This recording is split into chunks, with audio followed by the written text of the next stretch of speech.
ये एक हैरत अंगेज़ हकीकत है कि रूस ने ईरान को इसराइल की जंग के दौरान S-400 मिसाइल जो हैं वो फराहम करने से मुकम्मल तौर पर इनकार कर दिया था। इसकी बड़ी वजह ये थी कि रूस और इसराइल के अंदरूनी ताल्लुकात बहुत बेहतर होते जा रहे हैं और ये एक ऐसा जो पर्दा है जो कि कई सालों बाद जो है वो ईरान पर भी खुला है।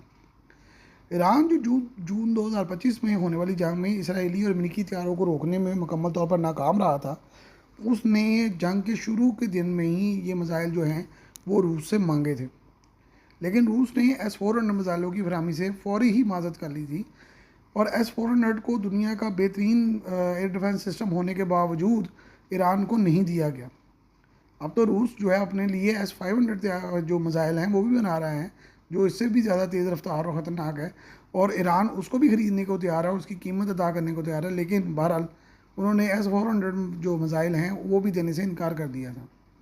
S-400 बहुत कामयाब जो हैं वो मिसाइल हैं, अगरचे हिंदुस्तान में वो नहीं कामयाब हो सके और जो हिंदुस्तान की फ़ौज की नालायकी की वजह से हुआ, लेकिन भाई ये वॉर टेस्टेड जो है वो मिसाइल हैं।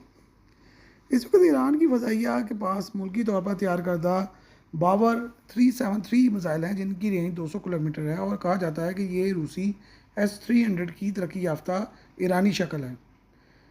ईरान रूसी S-300 मिसाइल भी इस्तेमाल कर रहा है जिसकी रेंज तकरीबन 150 किलोमीटर है। ईरानी बावर 373 इसराइली हमलों को जो है वो रोक नहीं सके थे और ज़्यादा कामयाब नहीं हुए थे। ख़ास तौर पे वो F-35 हथियारों को ट्रैक करने में मुकम्मल तौर पर नाकाम रहे थे। इसी सूरत हाल के मद्देनज़र ईरान ने जो है इस रूस से S-400 हथियारों की मिसाइलों की खरीदारी का जो है वो मुतालबा किया था, जिसे फौरी तौर पर रद्द कर दिया गया। जिसकी अदम फरहमी के बायस जो है वो चीन ने फिर HQ-9 मिसाइल जो हैं वो फराहम किए। HQ-9 मिसाइल जो हैं वो उनकी रेंज 300 किलोमीटर है और इसे चाइना का S-400 मिसाइल कहा जाता है।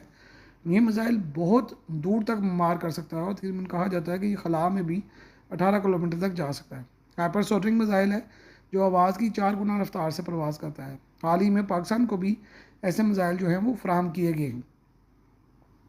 जंग के दौरान S-400 मिसाइल मैसर ना आने की बायस चीन को जंग के दौरान 2 बैटरियाँ जो हैं वो HQ-9 की फौरी फराहम करना पड़ी थी, और कहा जाता है कि ये जो है वो जो हथियारे Y-20 वहाँ पे उतरे थे वो दर हकीकत HQ-9 मिसाइल ही लेकर उतरे थे, क्योंकि जंग के शुरू के दिनों में ही जो ईरान का एयर डिफेंस सिस्टम था वो काफ़ी हद तक डैमेज हो चुका था, तकरीबन 80% के करीब। चीन जो है इन मिसाइलों को पहले भी दीगर ममालिक को दे चुका है, जिसमें पाकिस्तान, मराकश, मिस्र, तुर्कमानिस्तान और उज़्बेकिस्तान भी शामिल हैं। और अब ये कहा जा रहा है कि चीन जो है मुस्तकबिल में ईरान को मज़ीद जो है मिसाइल और टेक्नोलॉजी फराहम करने पर बातचीत कर रहा है।